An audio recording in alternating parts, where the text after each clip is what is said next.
The problem runners experience and why you have stubborn belly fat that sits on your stomach that just won't shift no matter what you try. Runners will consistently do the same thing over and over again, expecting a different outcome. And this is likely because it's just a knowledge gap that you currently need to fill. So, what ends up happening is belly fat will stay no matter how many miles you're running. Also, you will probably feel heavy and slow on runs, and you will get into the cycle of feeling hungry, and the cravings will not stop. Why runners think the solution is simple. Everywhere online pushes run more miles, cut calories harder, avoid carbohydrates, like they're apparently so bad, and fast before runs. I have a lot of people coming to me and they say, oh, they fast before runs because they feel better doing that. However, it's actually impossible to feel better whilst doing that because what fuels your runs is glycogen.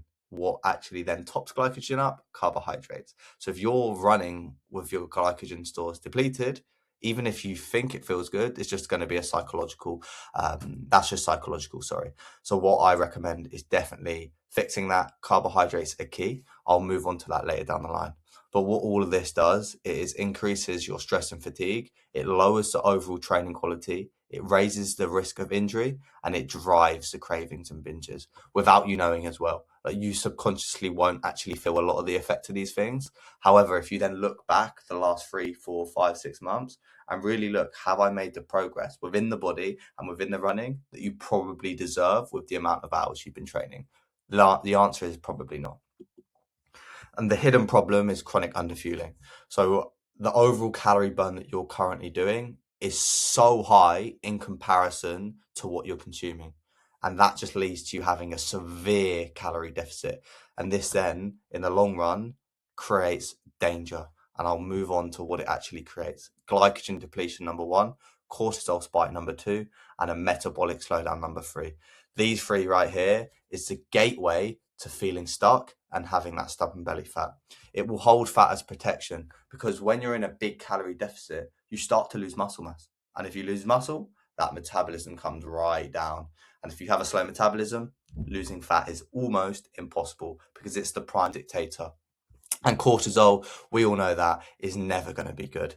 And in terms of glycogen depletion, if your stores are not topped up on a consistent basis, you can't expect to get the most out of your runs. And the recovery from that as well will be like 4, 3 out of 10. Whereas if you're getting the correct amount of carbs in, day out, you're going to be performing so much better and your overall hormonal structure is going to be in a healthy position. So losing fat will become efficient because you're not underfueling, you're not in that big deficit.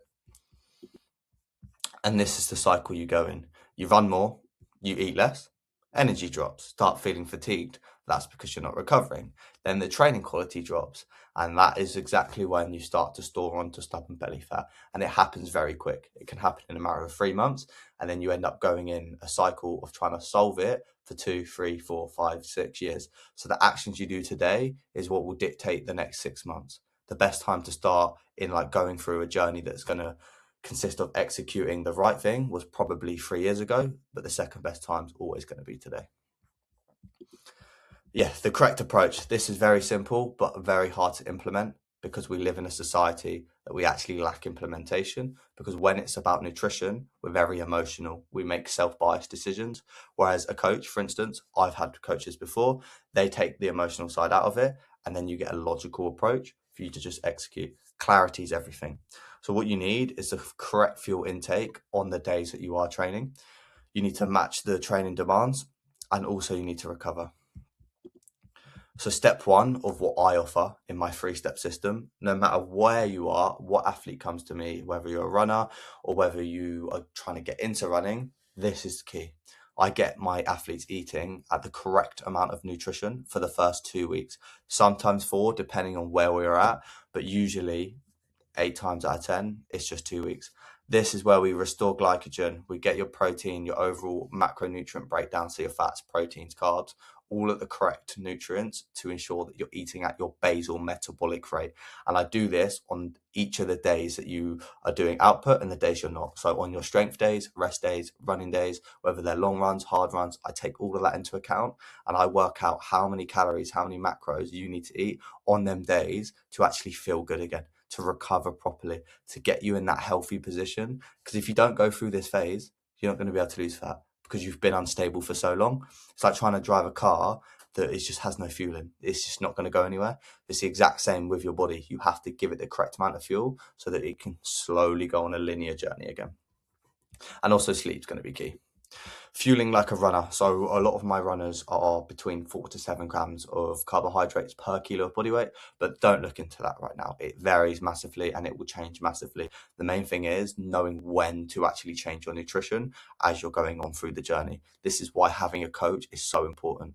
But again, pre-run fueling, during long runs fuel, and post-run recovery window. These 3 things are something that I dive into in my coaching course, where I teach my athletes how to do this. So when they actually leave me, they know how to apply it to themselves. It's all good me giving them the foods, but if they don't have the training and knowledge to actually apply it themselves, it's kind of pointless. And then step 3, we create a small controlled deficit. This is super important. So I will take my clients after we've been through that first phase of rebuilding your metabolism. This is where I mentioned that we pull and change calories. So I will take, depending on where they're going and where scale weight is, where measurements are, and where the overall look is, that's when I'll know, and also mileage, that's when I'll know where I need to move calories. Just an example, I will probably pull back on your strength days and on your rest days first, just because they're the days where we have less output. We can sit into a smaller deficit rather than on your long run days.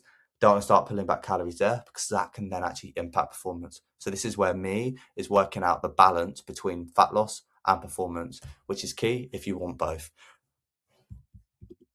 And what happens when you actually follow this? Overall, you're going to have a better, you're going to see better improved running energy, you have better recovery and resilience, you're going to reduce body fat, faster running times, and a consistent mood and sleep. Everything you're probably looking for and you don't have right now, that's what you'll get when you actually fix your nutrition, as it's what dictates whether you perform well. You can be the best runner in the world, have the best training program in the world, but if your nutrition's not on point, it's pointless. That's why nutrition is going to be by far the biggest driver for anyone, but it's the most overlooked.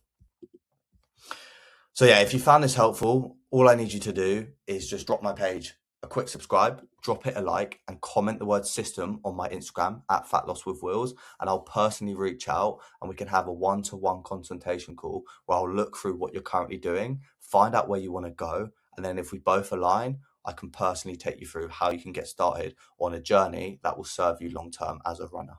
But I hope you found this helpful. Make sure you drop the page a like as well.